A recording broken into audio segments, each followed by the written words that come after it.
And here we go, spawning up at the top left for Berserker Esports. It is GunGFuBanDa.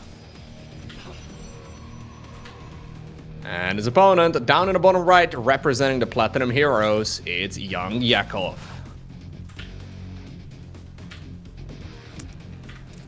GunGFuBanDa has always been such a cool player to me because it always felt like he played the game. And I've said this a few times before, and I'll say it again because why not? He's always played the game in a way that it feels like if a Terran player were to play Protoss and play it like Bio, he plays Protoss like it's Bio. It's super fun and cool. Yeah, it's become a pretty popular style as well, right? We've seen quite a few players focus on the more zealoty and stalkery type of armies where you just send masses of units to the opponent. Zerging a Zerg can be kind of difficult though, right? Swarming them can be a bit tough, but so far not a bad beginning right here for GunGfu, as we do have that natural expansion being blocked. A lot of the Zerg players at the pro level have been favoring a 15 hatch opener, but I guess on Oceanborn it is okay to get your natural blocked and to go for the third base as the first expansion. It's one of those things that can be quite annoying to have to deal with, especially if you will go up against, for example, Glaive to Depths or really any sort of aggression where the units have to be able to maneuver around a little bit easier. But Yakov apparently not too concerned about it, just fires up the third base as his very first expansion and goes into the gas in the spawning pool, and he'll connect those bases later. Yeah, I think it all comes down to kind of personal preference for what each player really wants out of the matchup, out of the game. Because if you open up with that Extractor Trick 15 hatch, unless you go for a super fast gas, relatively speaking to what the build would be, such that you would get that 330 ling speed timing, it makes it so that you can't necessarily, like, you're going to have a later ling speed. You're going to have it sometimes 4 minutes, 4 minutes 20, 4:30 even. I've seen some players play even later than that. And if you do that, then it does open things up to either a depths shading into your base anyways, although I don't think that's the bigger risk. It's more so that you can't punish a super greedy third nexus. So some players just prefer, they're like, yeah, it's uncomfortable having my base blocked, but I want that 330 ling speed timing. I want to be able to establish myself and manage to deal with those first couple of depths. And I think it's, for a while, it felt like every Zerg was going to be doing this, and that was just going to become the new norm. But I think it's kind of tilted or slanted a little bit back to normal. But as I say that, this is quite a few lings actually coming out of YoungYakov. Yeah, it's important he does not lose any drones to just 2 adepts, as they do get into the main base, and that's one of them going down. Second one falls as well. Oh, he gets a losing third 3 one. workers. Oh, that would be, okay, 4 in total would be insane, but 3 is already quite a bit. Oracle, though, the main downside of losing those adepts is that taking the third nexus now becomes a little bit trickier here. Oracle, as a matter of fact, is going to be parked at the third base location rather than harassing, so I guess that takes the wind out of the sails of the Oracle for just a little bit. It'll now not be used as an harassment tool here for just a little bit. Instead, the pulsar beam gets activated over here. So far, only killing a single Zergling. Okay. I will say that damage was big damage, and he did commit to those extra lings. Like, instead of making 8 or 10 lings, he went up to 14, I believe. He's lost 3. He's got he went up to 14. So that's effectively as though he didn't build 3 extra drones. So he does need to get a little something done. And I mean, picking off a pylon, picking off a probe, forcing both oracles to turn on a actually, hang on, those oracles are like completely drained. Did he just leave them on forever? I think he reactivated it a bunch of times. Yeah, so these oracles are not going to be used for harassment here for the next minute or so, which is, you can't even use them for defense right now. Those links have been incredibly obnoxious. I was going to say, if YoungYakov was really wanting to, he could have made an extra, especially because he killed the pylon at the third and there was no third oracle, he could have made an extra maybe 10, 20 lings, and that's a big difference between 10 and 20. Yeah. He might have been able to deny that third. Yeah, he doesn't know that there's no third oracle, I guess, right? So it's a bit of a chance that he's taken, and he already kind of overmade them a bit earlier. So I don't mind the decision for him to relax for a little bit. He's not just making the transition towards a Roach Warren and a Lair and all of the rest of those regular things. It's just more so, it feels like GunGFuBanDa kind of left himself exposed if it had been something like that. Like that was very, very risky. But as I say that, we are going to see 3 drones getting taken down by these Adepts and the Oracles and the Naturals. So YoungYakov actually pulled the drones. Like, I think he just misclicked because he pulled those drones away from the Spore. And so he ends up losing quite a few of them when they're not covered by the Spore and there was no Queen there. That is actually quite a bit of damage that was somewhat self-inflicted. Oh, no shield battery. So the probes are going to pull into this. It's charged, by the way, on the back of this is the very first upgrade. We're going all the way up to 8 gateways here, too. So he's ready to deal some damage on the other side of the map. There is a Roach Warren, of course, done, and +1 and Roach Speed are coming at this point in time. But there is certainly going to be a timing window here where GunGFuBanDa can potentially deal a lot of damage. There is that Robo facility that is not quite done yet, so he's not going to have a War Prism with these units if he decides to go right now. So I actually don't mind this. Just wait for another round of Warpins. And then, well, I'm assuming we're going to go for a Prism. Are we just going to send... Oh.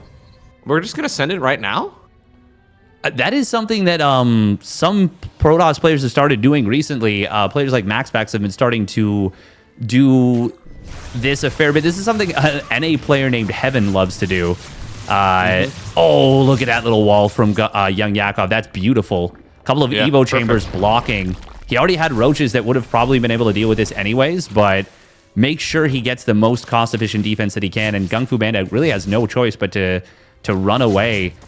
We do see it looks like 4 drones. I think that must have been the Oracles that got the kills, but it's just going to be a handful of Zealots in the main base. Queen does get assassinated. 16 drones, by the way, in total. And, well, if the Zealot is any say in the matter, there's going to be a couple more on the back of it, too. So 17, 18 drones killed at this stage in the game. 19? I mean, that is a lot of workers getting... Double digits is what you're aiming for, right? 19 is really quite solid. And considering he has only lost Zealots and then also a bunch of Adepts, I think this is not going poorly here for GunGFuBanDa, but he's going to have to be very careful. YoungYakov right now ready to, well, go for an attack with +1 is... It's finishing up right now. Roach Speed is already done, and we have a couple Dropper Lords. So we're going to be bringing the Queens as well as the, well, the Overlords themselves straight across the map. Cute little play. One Overlord apparently did not quite make the cut. Okay, you guys are going to go to the natural expansion. Fair. Yeah, this is the German taxi. It's a little bit different, but it is still going to be with... actually, it's a German Autobahn. It's a German taxi on the German Autobahn. Damn, that's just... He's saying, GunGFuBanDa, you're the German player. No. I'm the German player. Taking a page out of Lambo's book. But, of course, there is this counterattack that GunGFuBanDa was... Well, it's not even really a counterattack. It's just an attack. He was just going for it. Recalling the Stalkers into the base, third. Though, is really not that amazing. Does he have enough at home here to defend? There's the battery overcharge, but it instantly gets sniped. Queens apparently picked up for just a moment. In the meantime, those roaches have arrived over in the natural expansion. I think those are almost more important than this fight over here, because YoungYakov not achieving too much in that location just yet, although now with all of those, all of those important Protoss units running out, okay, this is actually starting to really hurt. Zealots in the meantime though on the other side, okay, roaches pop out right in the middle of them arriving. Sometimes you need to get a little lucky. Yeah, a little bit, but he still has to be microing those units, making sure they're actually fighting the Zealots and kind of getting themselves in a good position. GunGFuBanDa blinked in on top of the army at the outset right after he recalled, and I think that's the only reason that this has gone so poorly for him, because I looked at this and I'm like, okay, GunGFuBanDa, he kills the base, he gets the recall, he's fine. But then, because all of his Stalkers didn't have blink available, and he'd kind of blinked into a position where all the roaches were firing, like Stalkers have the range advantage against roaches, he's created a really difficult position for himself. And YoungYakov, I think I think GunGFuBanDa underestimated him. Oh, no pickup. Yeah, no, I'm with you. I don't think that blink was very good whatsoever. I looked at that same fight too, and I figured it was going to be okay there for GunGfu. Although maybe killing the Nexus, or the Zerg Nexus, the hatchery at the bottom of the map, was a little bit greedy, but... Luckily for the Protoss, though, he does still have another base, and that one YoungYakov did not quite realize existed, I don't think, until just now, and that's gonna make that... It's gonna make the advancement here of the Protoss economy actually manageable once again, because he still has a 2-worker advantage. It's nothing to write home about, but I think YoungYakov intended on winning the game now with that attack since he doubled down so hard. Now it's a bit of an awkward scenario where he just still has so many Roaches and Ravagers, but I don't think GunGfu really needs to be too concerned about this army, does he? Like this is a unit composition he should be able to beat. It's the scary thing is that he has to be in two places that are rather far away. Yeah. But YoungYakov not going to try and go into the natural. That Oracle was, of course, keeping tabs on him. Another Dropper Lord being created here by YoungYakov, and I wonder if that's just going to be like another Roach drop or maybe a Ling drop into the natural. And yeah, looks like, oh, okay. two Lings and 3 Roaches, very much a Motley Crew type of drop into the natural. There is that shield battery there. Nest. I would have liked to see a couple Banelings maybe added into the mix as well, but sometimes those Lings can really help out. Yeah. Now suddenly, though, it's crisis mode here, right? For really both players. GunGfu really feels like he needs to get that third Nexus back up, and he does start it. YoungYakov remaking the 4th base too, and I think ultimately I'm liking this position a little bit better for the Protoss. I think so. I think I like it, especially since, I mean, we do have +2 missile on the way, but obviously that's only going to affect the Roach Ravager. That's not going to help out for the Lings and Banes, whereas GunGFuBanDa's +3 is going to affect all of his ground units. So that is going to be just a little bit more value. We do have a strong timing. You mentioned asking for Banelings, and with Baneling's speed getting close to completing, YoungYakov's timing is going to be quite powerful. Oracle will turn on his Pulsar Beam and try and tickle away at these Ravagers, and that will put a pseudo timer on this attack. Force fields are very good, though, keeping a lot of the Banelings out of this fight. And without the Baneling speed, I mean, that was... Yeah. That did not feel like the fight. Oh, but oh my... That Archon just got picked up and saved by the Prism too, and then after chasing it down, he decided to drop it back onto the ground only for it to get biled. But that fight took place before Centrifugal Hooks was done, right? And that really makes those Banelings, well, significantly better to attack with. YoungYakov losing a bunch of those expensive units. The problem right here with this Zerg army is that he's playing a unit composition that's really awesome with like 80+ workers. But he's doing it off of 57. But he is going to hit in here before Storm is done. Battery overcharge will get taken down almost instantly. And GunGFuBanDa got caught away from his Prism, so there was no way to save the Immortals. And just like that, it just gets absolutely swarmed, flooded, and taken down. Wow, there was not a lot of longevity with that Ling Bane-based army, but YoungYakov, well, he found his opponent way away from the static defense. There really wasn't a reason for Protoss to be that far forward, and in the blink of an eye, he was right over that army, got a semi-surround on a bunch of those units as well, and then, well, ultimately a lot of those expensive Protoss units just fell. That's an unfortunate situation, though, because that game was very playable there for GunGfu, but just a bit too far forward. Loses, Archons and Immortals for free, and then suddenly that attack is no longer something you can really hold. Yeah, I think that's 2 times in the game, twice, where GunGFuBanDa kind of saw the army of YoungYakov and underestimated it both times. Honestly, maybe even 3 times that he did that. At least, for sure, when he blinked in front of the Nexus, he underestimated YoungYakov's army. And to be fair, so did I. But I think without that blink, I think it's fine. And then, so yeah, that move out where he doesn't have the Prism, where he doesn't have the... He's just not near his batteries. Like, I don't know. He was getting Storm, he was getting +1 shields. Right? Yeah, no, that's the thing. Unless you feel like you can pop all of the force, or you're not afraid of the opponent because you can force field those ramps, but if you're just sort of parking your army in a location where you don't have the advantage of the static defense, it just makes it, almost a little, you need to almost get a little bit lucky at that point as the Zerg, and, well, ultimately YoungYakov did manage to find the opportunity there, but he was on the brink of, I feel like being eliminated in that game, but he got it done. Yeah, he really had... Once Storm completed, that army got so much worse for YoungYakov. But GunGFuBanDa, we'll see if he can focus back up, because he is spawning up at the top right for Berserker Esports. Well, it's the aforementioned GunGFuBanDa. And his opponent down in the bottom left. Not going going for the gold base as his first expansion. This is the... Oh, wait, no. He's going for the faraway gold base instead. All right, even better. Yes. We have none other than YoungYakov.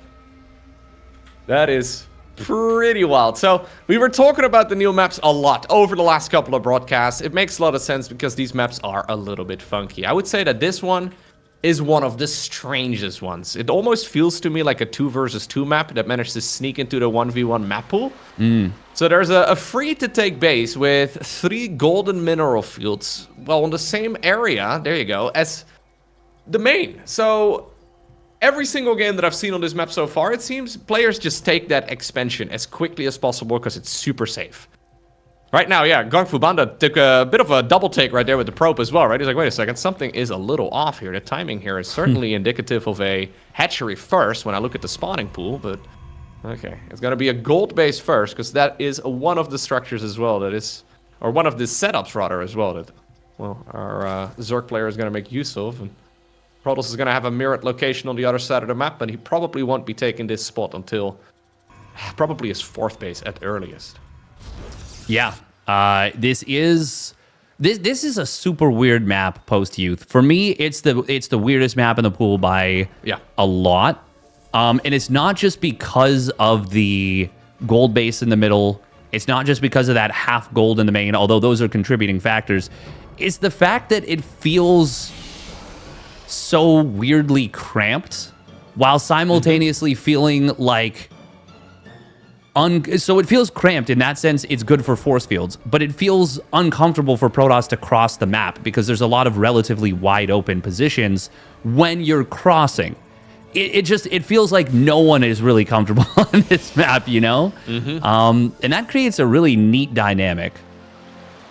No, I fully agree with you, especially a little bit later on when all of the rocks and the mineral fields and whatnot are mined. Then suddenly the map feels very different than it does right now as well. Either way, those golden minerals here, there's 6 of them in this section of the map. They are going to be returning 7 minerals a trip rather than the conventional 5. So YoungYakov is going to be able to make, well, use of those very easily. The only problem is that this really is far away. This is not just your regular 3rd base gold, right, which we see quite a bit in modern map design, but it's really far away from the main. So multiple creep tumors are going to be used in order to connect those bases with creep. And it's also that gold base is also down to a low ground. So if GunGFuBanDa decides to make a push, he can actually get down into that area of the map relatively easily. It looks like instead he's just letting the Zerg player get away with it. He just wants to play a quick 3rd Nexus here as well.